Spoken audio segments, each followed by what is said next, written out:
From a pharmacist to real estate. Ladies and gentlemen, welcome to Lesley The Realtor in the building. Thank you so much, Lesley. It's a pleasure to be here today.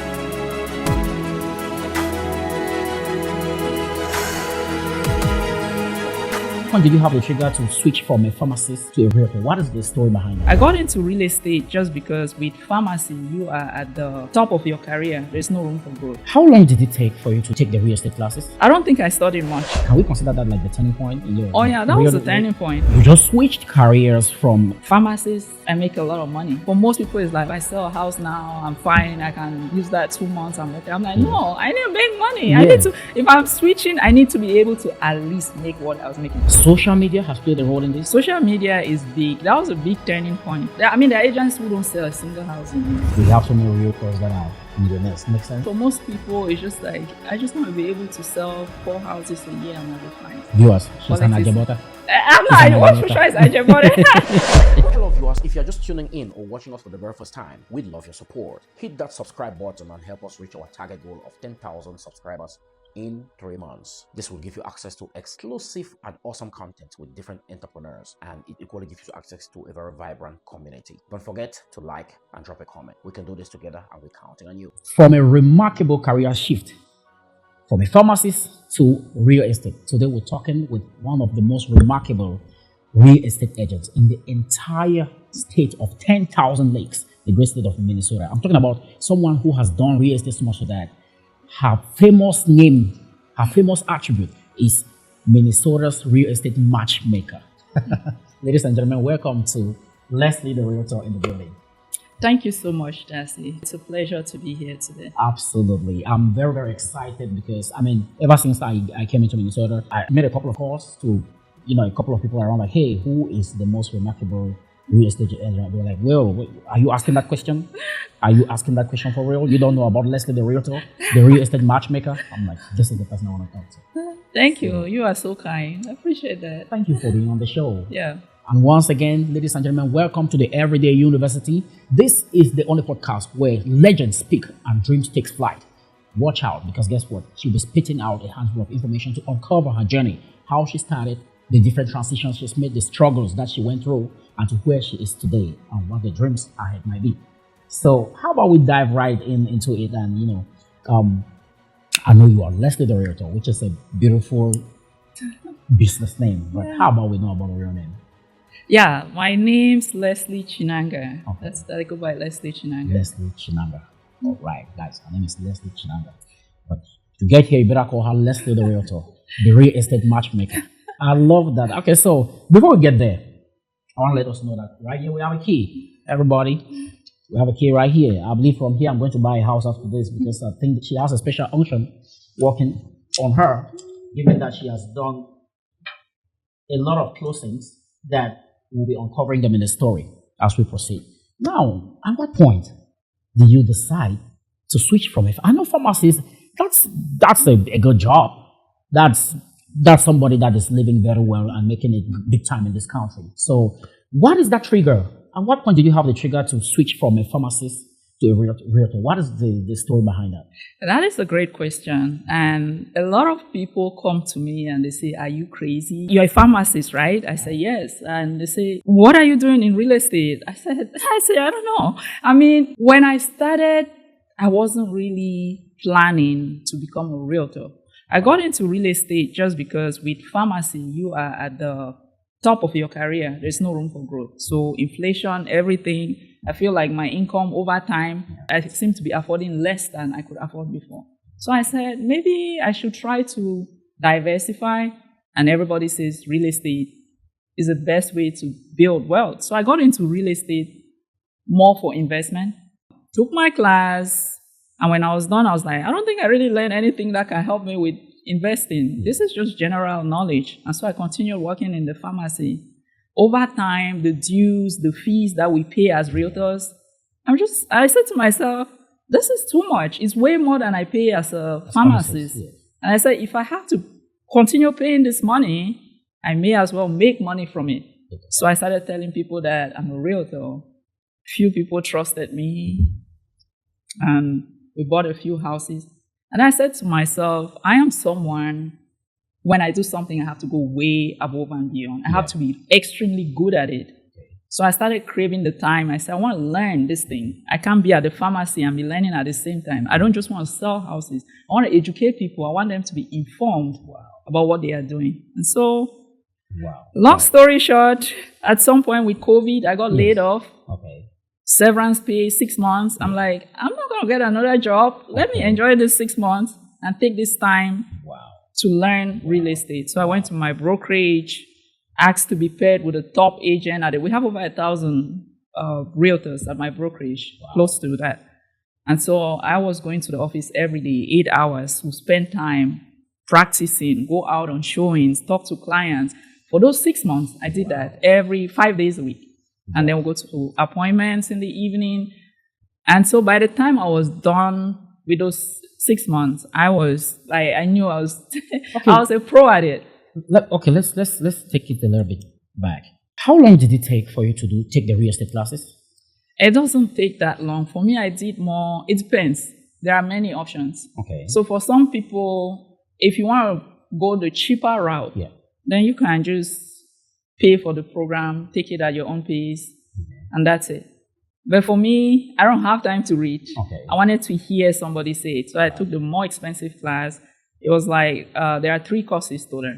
The first one was over 3 days on a weekend, Friday, Saturday, Sunday. That was the first course. And it was about, I believe, 10 hours a day. So after that, there is an exam for each course. I took that one right after that because I know it was fresh in my memory. I didn't have to read much. And then I took the second course too on a weekend. So for some people, you can take it throughout the week. You can take it over the weekend, but I wanted the fastest possible. So I took that over the weekend too and took that exam after that. And then the third one, I didn't have the option of doing over the weekend, so I did it over a week. And when I was done with that, we have 2 exams. I had to go in and take those exams. I don't think I studied much because I was doing it right after those courses. So it was fresh. It was fresh. The only thing that I studied was the maths. Because I said, if I can ace everything maths related, my memory should be enough for me to pass the other questions. So there's a state exam and there's a national exam. From the way it sounds, the state exam, is that just to be an agent within a state, and the national, is it like within the United States? So we have laws that apply to everybody, but then each state has its own local laws that you have to follow. So you have to take the 2 exams. If you decide to go to another state, then you have to take that state exam for that. So you must be compliant with statewide and international wide. That makes a lot of sense. So you did this before when COVID struck? You did some intense brokering activity for 6 months? Can we consider that like the turning point in your that was the turning point. Because even when I was working, I just kept saying, okay, now I'm working weekends in the pharmacy.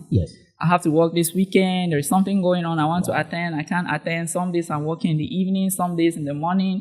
Like the schedule was constantly fluctuating. I was like, I need something that I can control. And I kept craving, like, I need time. I really want to learn this thing. But I would say, fortunately, unfortunately, when I got laid off, I said, this is my opportunity and I won't miss it. So I did all that. I was working with this agent and I said, I don't even care if I make any commission. If you want to take it all, I just need to learn. This 6 months is for learning. So after that, I continued to do that. I didn't go back to the pharmacy right away after those 6 months. I just got better and better and better. And I just want to say I'm grateful for the opportunity I had to learn with this person because I did learn a lot and learn how to do things the right way. So you just switched careers from a good paying job to a real estate agent. And at one point you lost your pharmacy job, which was, I think nature was telling you that it's time to switch. What are the challenges? Because I know that, after those 6 months, you are now a full-time real estate agent. What are some of the challenges, given that you are from this community? Most people know you as a pharmacist, and now you are calling yourself a realtor. What are some of those early challenges you faced in the beginning of the career, and how did you overcome them? That's a good question. The biggest thing I had to deal with, which was my driving force, what made me work as hard as I do. Pharmacists, I make a lot of money. And now real estate, if I have to transition to real estate, I have to make at least as much money as I was making in pharmacy. So For most people, it's like, oh, if I sell a house now, I'm fine. I can use that 2 months. I'm okay. I'm like, no, I need to make money. I need to, if I'm switching, I need to be able to at least make what I was making. So I kept on working hard. But challenges, when I started, every time I told someone I'm a realtor, they're like, oh, nice side gig that. That's a side gig. And I'm like, no, I'm serious about this. So people didn't take me serious. And to me, knowing how educated I was, I thought it was going to be just a no-brainer. It's going to be easy. But people, they want to see what you know. It's not about being a pharmacist and I switch, or I'm doing this now. They want to see, show us what you can do. And so every time I was doing cold calling, it's a nightmare. It works for some people. So every time I call people, I'm like, oh, I'm in real estate. Who do you know? Who needs to buy a house? I'm not even answering your phone. I had to find other ways to make it work. I said the focus is not to try to force or just tell people buy a house. I need to be able to show them what I know. So those first months were tough, because I wasn't making as much money as I was making in the pharmacy. But I said, if I want to do this well, this is the sacrifice I have to make at this time. Just make enough to pay my bills and then not spend, no excesses until I just put in the time. I know over time it's going to pick up. And so I stayed through that a couple of months more and it started picking up. But the challenges, oh my gosh.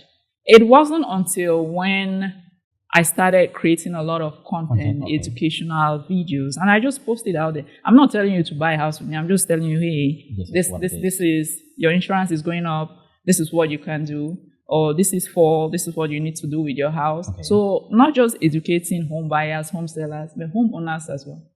And these are just about 1-minute videos. So a lot of people watch it. They are benefiting from it. I didn't say I'm a realtor, buy with me. I'm just telling you this is how it is. This is your life. This is what you got into. This is what you need to be doing. And so over time, people will call and just say, hey, I saw you post this thing. Am I doing it the right way? They are just calling for their own benefit. And I don't put you pressure that, hey, no, you're calling me, buy with me or send me some referral. I just answer the questions. And over time, you start being the market expert. You know these things so well. People will call you. Even people working with other agents call me sometimes like, my realtor has never told me this. I'm sorry, all these videos you're posting, this is where I'm learning from. But unfortunately, I said, no, it's not a problem. Work with your agent. The information is for everybody. So I get a lot of referrals. I sit at home some days and somebody will just call and say, hey, I gave your number to this person and this person and this person. They are looking to buy. Can you? So it works out for me. I don't have to call people anymore. They call me and they are grateful that I accept to work with them. It's like, oh, I'm looking to buy. They told me you're a good agent. I'm just wondering if you have time to meet. Let me tell you. So it works a lot better as opposed to previously when I had to be calling and convincing. I'm like, I know this stuff, but I am the one telling you that I know this stuff. You don't know anything. You don't know that I know it. So it's a lot of convincing. But right now, before some people call you, they've watched you so much.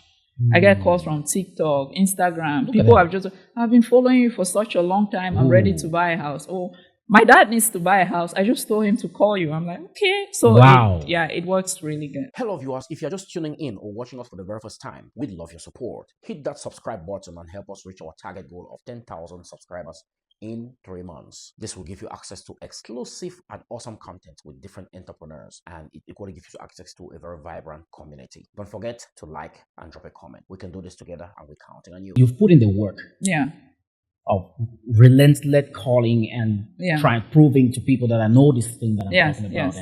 And now a handful of people are reaching out. Do you think that social media has played a role in this? Oh yeah. If you are an agent and you're not, or if you're in business, you're not on social media, you're going to get replaced pretty soon. Social media is big. That was a big turning point. When I went to the office to work with the other agent, he was a more traditional person. So we get leads.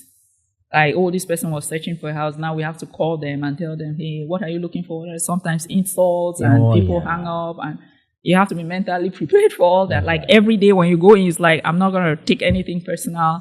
I'll make these phone calls. When I leave here, I'm going to just let it all out and then go back home like nothing happened. But after some time, And then when he said door knocking, I said, I'm not door knocking. I'm a black woman. How do I go to people's door and I'm going to knock and say, hey, do you want to sell your house? And I said, I'll never do that. So, yeah, I said, it's not safe. It's not safe. That's right. So over time, I just said, I need to find other ways of getting business without having to be calling people or knocking on doors or sending out mailings. I mean, I can still do that, but I did that at one point. I sent it and people mail it back to me. Or people pick it up and call and say, hey, you send this to my house. Can you not send it again? I said, you can just put it in the trash. So I wanted something where the people who come to me, they've already seen what I do. Not everybody will like me. Not everybody likes my style. Some people say I show up on social media. I don't know how that is showing up, but the people who come to me, they like what I do and they like the way I do it. So it's not like I'm trying to convince you now to do it.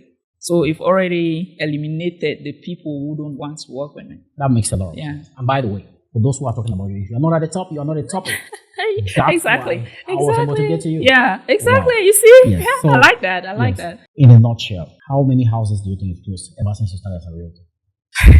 I know they say we should count. I don't. I'm one of those people who don't count. And at the end of the year, they say, you made this amount of money. I said, I made what? I said, I don't think I made that kind of money. You lost count? I lost count. I lost count. Yeah. Okay, how many years have you been in real estate so far? Honestly, when I got my license, it was 2020. Actually, it's 2021. I haven't been in real estate for that long. Not for long? Yeah, no, not for long. And you are turning the whole world upside down. Yeah, so I tell people I got to the top really quickly. Wow. And it's because of the changes that I made. Being there doesn't mean I'm comfortable that I have made it. No, I'm constantly learning, taking coaching classes, learning from people who are doing better. Yeah. I'm constantly online, okay, what is new? What should people know about? There is this program. Yesterday, there was a down payment assistance program that a lender sent to me about $45,000 for Blacks and African Americans, but more for African Americans because they say you have to be born here, descendant of enslaved people. Okay. And so I just went through all my contacts, everybody that I knew that was African American. I'm reaching out to them, and so. But they are already in my phone. It's not like I'm randomly looking for people to reach out to. And they'll say, my mom needs to buy. I need to tell my mom this. I need to. So sometimes it's overwhelming, but in a good way. Yes. Yeah, it's business that is coming. Wow. Yeah. Okay, now, so how often do you close on a house? Is it weekly? Is it daily? It depends. There are times when I'll have about 2 or 3 a day, sometimes 3 a week, sometimes 1 a week, and sometimes it could be in a slower time, 2 a month or so. So it varies. It varies. On the regular business time, a week does not go by without you closing. Most of the time, it's getting slower now. Yes. Yeah, it's getting slower now. Winter time is almost dead, but we still have a lot of people closing. And over time now, I'm figuring out more ways to get more business. So even those who are looking to buy during the slower periods, I'm still at the top of their list. Wow. They'll reach out to me and say, hey, I need to buy. I don't mind buying in winter. So it works out. That sounds really good. Okay, now, not putting you on the spot, a regular real estate agent who is doing very well for themselves, how much do you think they should be making in a year? Not quoting you. Tell us how much you made last year. That would be fine. No, I want my village people to come out down. Yeah. I don't know if there is an okay number because for most people, they will be able to sell 4 houses a year and be fine. That's for a year. Some people, there are agents who don't sell a single house in a year. That's what I'm talking about. Because I know some real estate agents. I've known them for quite a long time. I don't hear them talking about I just closed. Yes. But I see once in a while they post a big key. Yes. I know they hammered. There are some who don't sell any. There are some who sell a lot. And so normal is relative. Average is relative. Okay. For me, coming from a background as a pharmacist, my normal has to be from the hundreds and 200,000 and above. Okay.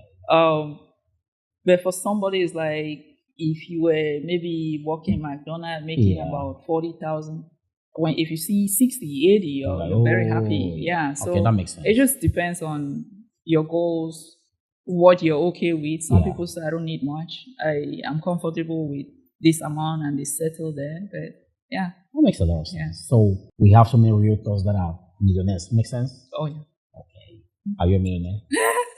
That's a question I cannot answer. My village, each time I post, people are like, oh yeah, we need to share that money. Oh, I have this problem. I have that. Yeah. So it takes a lot of, especially those closings to post it. As soon as you post, like people are just the reactions and things like they're that. calling like, I need money. I need. Holy So moly. it's like, yeah. So numbers I don't discuss, but, Okay. but I'm doing well. All right. Do you come from a lot? Your background financially? Are you like one very rich kid that I don't know. got up I don't and know dad what. is poor you with some money and I don't know what rich is, okay. but I was like, I come from enough. Okay. My dad was a judge, and my mom, before she passed, she was a delegate in Northwest Province. So they both went to law school, and then one person continued, and the other person went. Viewers, she's an Politics. Ajebota. I'm not. Which choice Ajebode? Which choice Ajebode? Oh wow, okay. So I come from enough. I don't want to say we had a lot because we struggled too, and there were always like so many children at home. A lot, like all the aunties, the uncles, all the cousins, the aunts, everybody. So I wouldn't say we had a lot because what we had was spread out. Okay. Yeah, it was divided to so many people. Oh, I mean, it's soothing. It's comfortable to know that at least you come from a comfortable situation. Yeah. You know, and you are taking the family narrative to the next higher level, which is a good thing. So yeah, that's why I tell my kids, I said, I don't know what I expect from you guys. You can't do any worse than me. So. Look at that. They're learning from the best. Yeah. So now you've been in this business just from 2020 to now. You're on top. Yeah. And still making your way to the top. Oh yeah. And that tells me that you have a good rapport with the people you do business with. What are some of the things you do to maintain good customer relationship? Like what are the technicalities? What do you do to make sure that my relationship with my clients is best at all time? When you sell a house to someone, does it end there? Oh no. Okay. So what happens after that? Okay. So usually the biggest thing for me is listening. Like when I initially talk to them, I say, tell me your goals, tell me your plans. In as much as I educate them about the process, what are you thinking? Because you may have some agents say, oh, you're pre-approved for 500,000, buy a house for 500,000. I said, what are you comfortable with? As we are going through that process, if I see something that is not good, I say, I don't think this is what is best for you. And here's why. But at the end of the day, it's your decision. Yeah. I tell you the pros and the cons, and then you decide what you think is better. I've had clients who, and I shouldn't be doing this, who saw a house and they liked it. And I can see everything wrong with this house. And I just told them my name will not be on that house. I can just see problems coming. Like after you close, then this breaks down, that breaks down, that breaks down. And then you come back to me and I say, I cannot help you. It's your house now. So I was like, let's keep on searching. If we don't see anything better, then we can come back to this house. And they found something better. And at that point, they are telling me, if you had let us buy that house, we would never have forgiven you. I'm like, how is that my... So it's just about making them feel comfortable, making them know that I understand. You don't have to buy $1 million house. You have to start where you're comfortable. If you want to upgrade in the future, that's fine. I'll tell you, yes, you want to buy in this area. This area is very expensive. Are you okay with maybe moving to an area that is more affordable? At the end of the day, it's your decision. I respect that. But I always make sure I tell you my opinion. Somebody trying to buy a house with a leak, well that is poisoned or polluted, they really like this house. I'll tell you the pros and the cons. And then it's up to you. If you choose to buy it, at least you're informed. So when my clients closing gifts, sometimes I help them with part of their closing cost, or just a lot of people, it's very stressful. It's like they're using all their money to put towards it. So whatever I can support with, I do it. Then when they close, I'm like, okay, this is what you need to do. Make sure you get warranty if they have to. Make sure you file homestead. Let me know if you have any questions. If anything comes up, let me know. I may not have the answer. I may tell you, sorry, this one is on you. You have to figure it out. But I'm constantly, maybe a month or two down the road, I'll still call and say, hey, how are things going? How are you doing? And then Christmas, the clients are becoming a lot now. I've always sent gifts to everybody. But now this year, I'm thinking, I'm like, are you going to be able to handle all these 1 million people? Yes. So I don't know. I'm still thinking, but it was the time I did personalized blankets for them with their pictures and all that. wine openers, things like that. Something symbolic. Yes. Yeah. And they really like it. They appreciate it. When they see that, oh my goodness, I didn't even know you were still thinking about me. Like, I said, Wow. So the relationships, even after a year or two, Yes. now I'm starting to collect their birthdays so that I can send them like anniversary, like birthday wishes. You are really intentional with what you're automated, doing. yeah. Closing date. Wow. I'm beginning to like put it down so I can at least send you an anniversary message or something. So it's a learning process. There's a lot to learn. Yeah. But I'm fortunate I have a team that helps me do all that because I can't do it all by myself. That's wow. All right. So you just took me to the next question. Mm-hmm. Yeah. So I was about to ask that you doing what you're doing, selling to multiple clients weekly, reaching out to them on say semi or annual basis, and still keeping all this communication flow. Yeah. Is that a one-man thing? Oh, no. Or do you, so Hello viewers, if you're just tuning in or watching us for the very first time, we'd love your support. Hit that subscribe button and help us reach our target goal of 10,000 subscribers in 3 months. This will give you access to exclusive and awesome content with different entrepreneurs, and it equally gives you access to a very vibrant community. Don't forget to like and drop a comment. We can do this together and we're counting on you. I was going to ask, do you have a team? And how large is your team? Yeah, my team is constantly growing. So I started out alone. Okay. And trust me, I'm still overwhelmed every single day. Yesterday I worked, oh my gosh, until I left for the party at night. Like I was just working the whole day from like 4 a.m. But I have a team. I have from the office, I have a realtor who helps me with transactions. Okay. So if I have a client says, oh, okay, I'm ready to buy this house, I'll just send her the information. Okay, client name, earnest money, the 170 inspection, closing on this date, pre-approval letter, can you write the offer? That saves me, because for me to write those offers like an hour or more. Okay. Saves me. She writes all those offers. She works with her sister. If it's new construction, then I just say, hey, we put in an offer for this one. Can you take over from there? So they do all the follow-up. They reach out and I was like, hey, Lesley, we need this thing. This person hasn't responded. Can you send an email? Wow. This agent is not responding. Or we are at the end of our inspection window. We need to make sure that we finalize things. So they are constantly, I mean, they've been very helpful. I don't know if from the time I started, honestly, I haven't been able to do transactions because I've always had them. And even when I ask them to teach me, they refuse. Look at that. I don't know why. I'm like, I just need help. Show me how this. Like, don't worry, we'll get it done. So I'm fortunate in that line. And then I have my daughters at home. My daughters be doing tours. Like, they go show a house and say, hey, look at this beautiful house. They help. They help with the reels too, the videos that we... The middle one is a little shy. So she's more in the background, editing, telling me proposals and all that. But the youngest one, she's all out in the videos, talking. My mom sells probably next morning. Is the best realtor in town. Yeah. And then I have another team in Nigeria. It's a team, like all over. They work together.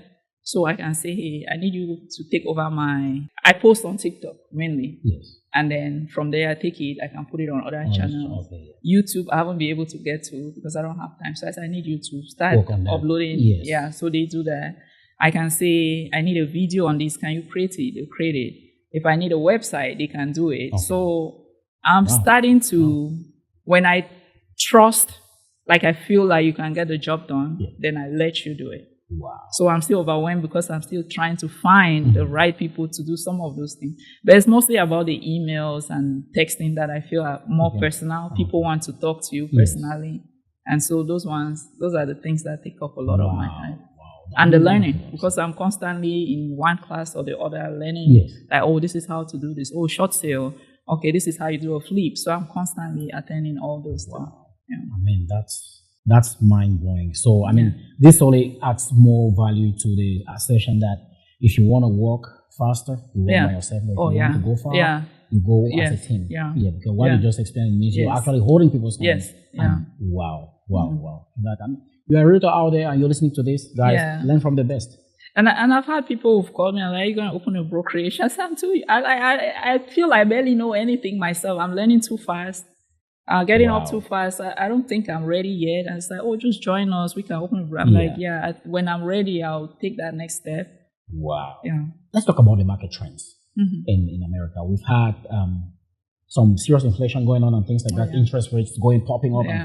And how do you within this same kind of time, still successfully advise a client to get a Yeah. house, even when interest rates are very high? So I usually tell them, how long are you going to wait? During COVID, rates went down to 2%. We had clients who were looking to buy. And then the rates went up to 3%. And they said, oh, we're going to wait for it to go back to 2%.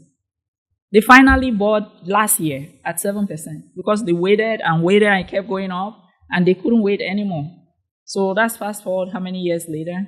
And the house that they wanted to buy, they're buying the same house for 100,000 more. Holy moly. So nobody can predict the market. What I tell people, if you feel like you're ready to buy, you have the money, you can afford it, and you're not planning to be in the house short term, because you say, I want to live in this house for 1 to 3 years. Now I tell you, I don't know what will happen to the market. Prices may go up, you won't make any money out of that when you're trying to sell. But if you say you're going to be in it for 5, 10 years, regardless of whether the market goes up and down, at the end of the day, after all that time, your value will be way up there. Wow. So waiting, in most cases, ends up costing people more money. Okay, so there's never a better time to buy a house. There's never a better time You're to buy ready, a go for house. it. If you're lucky and you're buying and there are incentives, like we had a down payment assistance program that was about $32,000. They ran out of money 2 weeks ago. And I was just telling clients, like, you cannot afford to lose this. Like, many people don't have this opportunity. The funds will run out. Interest rates are high. I'm like, okay, if the interest rates will go down and this money is not available, how It still don't help. you think that will be more beneficial to you? And so now the money is no longer there. People are calling like, is that money still available? I said, no. You can still buy. Because what next? Prices will be up and you buy when they are higher because you wait and you can't wait anymore. In most situations, when interest rates go down, everybody who has been waiting comes back to the market to start buying, to buy a house. And what happens? Prices go Look up at that. because now you're competing. Many people. There is a house, 10 people want to buy. Somebody's like, I'm going to add 10,000 and pay. And you're forced now. You can't negotiate. In markets like this, when these houses sit in the market for some time, we're able to negotiate. The seller pays your closing costs. They pay the agent's commission. There's a lot of things that you can get away with. But if it's a competitive market, it's all on you. In most cases, all on you. Or you may have to pay more. So at the end of the day, are you really saving because the interest rate went down? No. So That is. I always tell people, if you want to wait, these are the pros, these are the cons. Yeah. Now you decide, do you still want to wait? See, Besides, yes. waiting doesn't mean you're not paying. You're paying some other person's mortgage. The house you're renting, that's somebody's house. I said, I may as well buy a house and put you to rent it. Yeah, I'll be making my mortgage and you'll be paying rent and waiting for a time for you to pay your own Wow, rent. these So, are some very great insights. If you're out there and you are waiting for interest rates to go down before buying a house, yeah. a huge competition awaits you. I Yeah. think there's never a perfect time. There If is you're no ready, perfect time. talk to a real estate agent who will give you advice on how to go about it based off of your budget and things like that. Yeah, and sometimes there are great incentives out there. Yes, rates may be high, but for those looking for, say, new construction, Yes. a lot of times some of the builders will have some kind of an incentive. If you buy with us, you get 4.99% interest rate, and maybe the market interest rate was 6.5%. That saves you about $400 a month. Yeah. So I'm like, do you really want to wait for it to go, market rate to go down to 4.99%? Or do you want to maybe try this option? If you buy a house, a couple of years down the road, your value goes up. You can take out the equity, go buy another house, rent that out.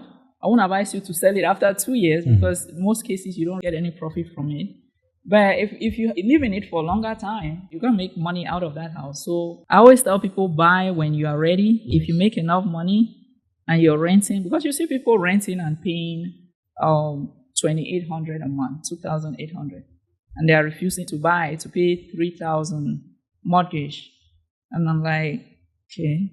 Plus, they're supposed to get $32,000 in assistance. I'm like, this doesn't make any sense to me. Yeah. Because you're paying some other person's mortgage. At the end of the day, you don't make anything out of that. But if that was yours, after a couple of years, you get equity in that house. That is your own money. So whatever you decide, I'm fine with. If you're okay with waiting, there are other people who are buying now. Yeah. When you realize that was not a good decision, you're still going to buy. And we'll buy at that time when you're ready. So no pressure on anybody. I give you the pros and the cons. Yes. Tell you why you should buy now or why you should wait. And if you feel like waiting is the right thing to do, then I'm okay with it. Wow. Wow. Yeah. Okay, I'll ask you this question. We have some young folks out there, they are listening to this and they want to understand. You're making mention of equity, you're making mention of house flipping.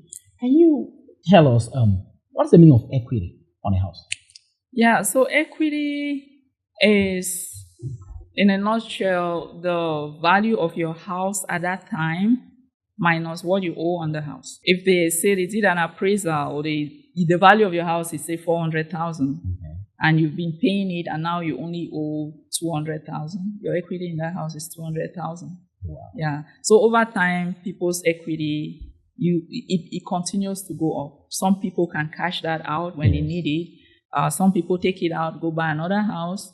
So people use it for many different reasons.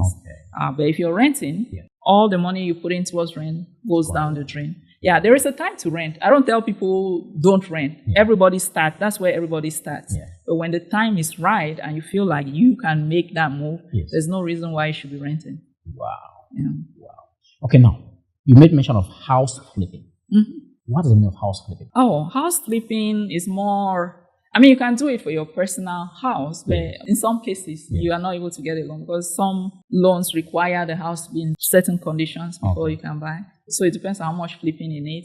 But flipping essentially is you can find a rundown, like beat-up house that needs some work to make it look good.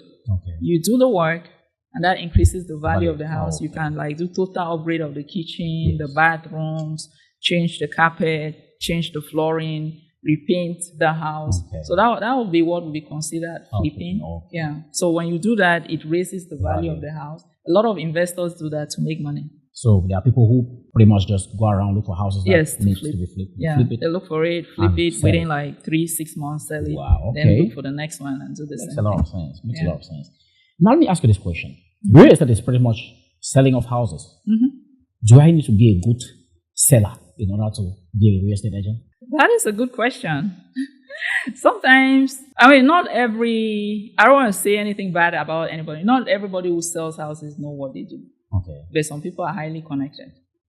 So there are people who come to you as an agent because they know you.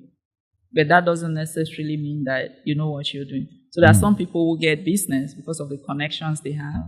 Some people get business for the knowledge that they have. And for some people, is that if they have to choose between me and you, and they don't know me, they don't know you, maybe because of who you are, what you look like, they give you the benefit of doubt over me. So we increasingly, I don't even know how to say this.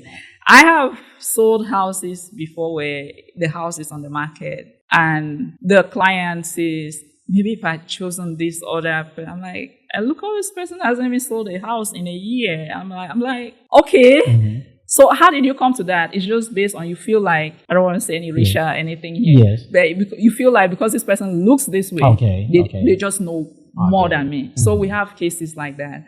And I remember, that brings me up to one of the things that my mentor told me when I was learning with him. He's an African-American dude. And he said, Lesley, this industry you are in, you and I have a couple of things that are working against us. He said, for me, that's him. I am black and I have an accent. You know, African-Americans, they also have their own accent. He said, for you, you have 3 things working against you. You are black, you are a woman, and you have an accent. So he said, what I'm trying to tell you is not to discourage you. That means me, that's him, I have to work twice as hard to get the same results that my Caucasian colleagues have. You have to work 3 times as hard to get the same results that they have. And people will give them the benefit of doubt anytime over you. And so that made me realize that I have to work really, really hard. So when people look at me or say you're a top agent, I'm like, how much harder did I have to work to be seen above some of these people? So it makes me appreciate how far I have come, but I know I still have a lot of work to do. So when I experience things like that, I know, okay, this is normal, this is expected, and I don't let it bother me. I just find the next one and I move on. I mean, that's a very interesting story you mentioned there. To be a good real estate agent, you are not supposed to be like a good salesman that you sit and make. Or can you give us like a master class for 30 seconds on being a good a real estate agent? I mean, you can be, if you're a good salesperson, there are agents honestly, I don't want to call names, but there are agents who are good salesperson that I've come across many clients. There are some clients who bought houses and they sold it after 3 months because they didn't really like the house. So they tell me, Lesley, this agent I was working with, the first house you see, they tell you everything good about this house. They put so much pressure. They make you, they just say before you know it, you have signed everything and the house is yours. There's one lady, one of my strongest advocates in the Minnesota community. Yeah. Like every time she sees me, she sees people, do you have a house? If you don't buy from this lady, I'm just telling you my experience in it. Like, she said, Lesley, I bought a house and sold it after 3 months. Oh, no.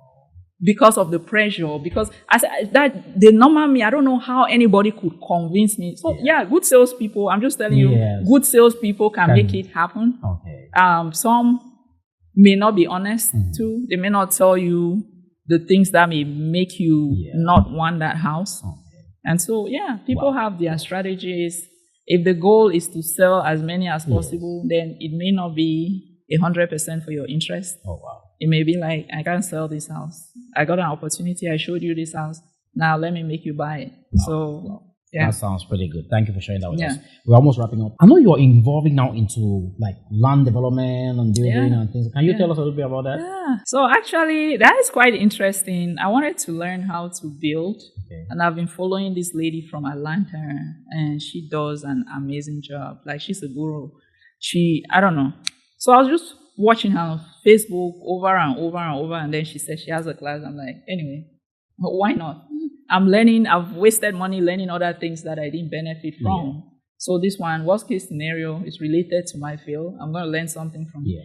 And I took the class, and it blew my mind away at how easy it can be to do all that.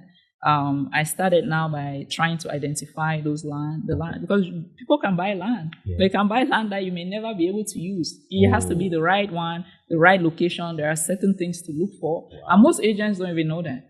Look at that. So it may be like, I saw this land I like. Oh, let's put in an offer for it.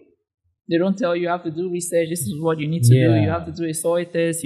There's so many things. You have to go to the city, check this, check that. So you buy that land and then find out later that you can't do what you wanted to do with it. So that was the first step about land and development. Yeah. There's no money in farmland. People are buying farmland. There's no money in it for us. It takes time, but I help people do it anyway, because that also helps me figure out, okay, what kind of land is right for farming? Which one is good for building? And I'm able to differentiate those things. I'm able to identify where the best places to go and get those for cheap. So I do it anyway. I had one person tell me the other day, I have referred you to 15 people who are looking to buy land, and I have told them they must buy from you. I'm like, okay, I appreciate that. You really have so with the class I took, that was not just the only one I took. Minneapolis has a similar course that is free. There were like 3 courses that I had to take, the Minneapolis program. So I took that program, and I'm at the stage where I'm done with it. I can go back to them. They have the option of, say, if you want to work with them, the Minneapolis program, they will give you land to choose from, and then they assign you to a mentor. That mentor will help you through that whole process of building that house until it's all the way up. Wow. And after that, they'll say, are you comfortable doing it on your own? So they give you some money towards that. So you can get the process going. If you're not comfortable, you repeat. If you're not comfortable, you repeat. But of course, there's a selection process for that. So that's what I'm thinking of doing. Wow. But with my mentor in South Carolina, she's in Atlanta. She's building in South Carolina. We do need a portfolio to start building. Banks won't give you money. They won't give you loans if they don't see that you've built 1 or 2 or 3 houses. So in order to do that, I have a project in South Carolina that I'm working with my mentor. It's currently under construction. It's cheaper. That's why I went there. And from there, I plan to start building in Minnesota. So, I can't wait, because I already have a builder. I have everything in place. So I can't wait to start, because the kind of houses that I envision, they'll finally come to life. Okay. Sounds pretty good. Yeah. Now, what is one advice you can give young aspiring realtors out there? Someone that is willing to dive into the real estate field. What is that one piece of advice you can give? I'll just say go for it. Take your class. I mean, my son now, I've signed him up. Well, he's in college, so he just said with football and everything, it will be November, football season will be over, and then he can start taking that class. go for it. But it's not just about, a lot of people get into this because they say, oh, Lesley is making money in real estate. She's closing this. If you don't have the determination, if you don't put in the time, it's not going to work for you. Wow. By the time you have to pay all those fees, $1,000, $1,500, $150 every now and then within a year, you're going to give up. So if it is a passion, if it's something that you like doing, go for it and put in the time. If you don't put in the time, you may have success here and then, but over time, you're going to get wiped out. You need to put in the time and continue to learn on a daily basis. Learn from the best. Try to stay at the top. You're not competing with anybody. Do it your own way. And it's going to work out for you. I usually say just persist. Persist. Even if it's not working. In the beginning, it's slow. And you feel like, you know what, maybe this is the wrong thing for me. Maybe I should just go back to the pharmacy. I'm comfortable. Go work. After 8 hours, I'm done. I don't have to worry about it until the next day. But I said, no, this is what I want. So I keep on putting in the time. And every day is like, what else can I learn? What else can people benefit from? What else can I teach people about? And so you have to, it has to be something that you're passionate about. Because a lot of agents, there are so many agents who are leaving, so many realtors who are leaving the industry right now. Because either they sign up for the wrong reason or they are not putting in the time and they are not seeing the results that they expected. Do you do mentorship? Not yet. Okay, definitely get there. Not yet. A lot of people are like, hey, we want to work with you. I feel like I'm still trying to figure out how to put it all together. Right now, it's just me trying different things, see what works. If this is not working, see how I can make it better. If it doesn't work, okay, let me try this or not. So I don't have it all within the short time that I've been doing it. I don't feel like I have it all together. I have the teams who will be like, no, don't do it this way. Like, who feel like, and then I can say, well, yeah, it makes sense. Or no, I still want to do it that way. Let's try this other way and see what. So I don't want to take, mentorship, I can educate people. But in terms of, say, stay with me, follow me, I don't think I'm quite there yet. Okay. All right. That makes a lot of sense. Now, do you speak your vernacular very well? No. All right. No. I just want to say thank you very much for. Okay, I can greet Julian, Abella. I can say some of those things, but I listen. All right. How about we just say it together? Like, if you're watching the Everyday University, don't give up on your dream. Yeah. Let's go 1, 2, 3. If you're watching the Everyday University, do not give up on your dreams. Please like, share, and subscribe to the Everyday University. Wow. Lesley, it's really been an honor. Whenever I'm granted such audience, it's an honor. You are a very successful person in your field. Actually, I've taken time to sit down with me to pour out this knowledge, which is going to help the younger generation.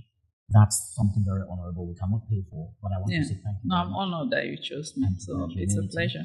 Again, guys, we are in Minnesota, the state of 10,000 lakes. This is the best realtor in the game. The matchmaker.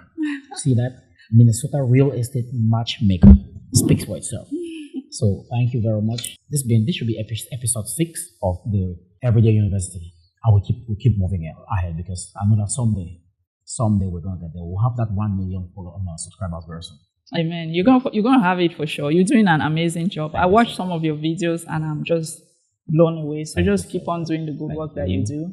It's gonna pay off eventually. The trick or the main focus, just do not give up. Don't give up. It pays off eventually. Absolutely. Yeah. You sound like the gentleman I interviewed yesterday. He did his homework. He went on my TikTok. He was like, let me tell you, I know you must be feeling discouraged. I see 3,000 views, 90 likes. Don't look at that. Yeah. Oh, no, that's nothing. Because you get, you from what you're doing, it doesn't matter if it's 3,000. Those 3,000 could just be passing like, I saw this thing there. But you may have the loyal ones that you have is what matters. We'll get there. Someday I believe we'll still be on the show again someday. Oh, absolutely. I'm praying that you should go really more in that land development thing. Yeah. You should start mentoring. Yeah. You should start mentoring. Oh, I'm going to work on it massively so that we can come back for the remix of this episode. Absolutely. Thank you very much. It's really it's a matter of time. Yeah. Thank you so much. Nice to meet you too.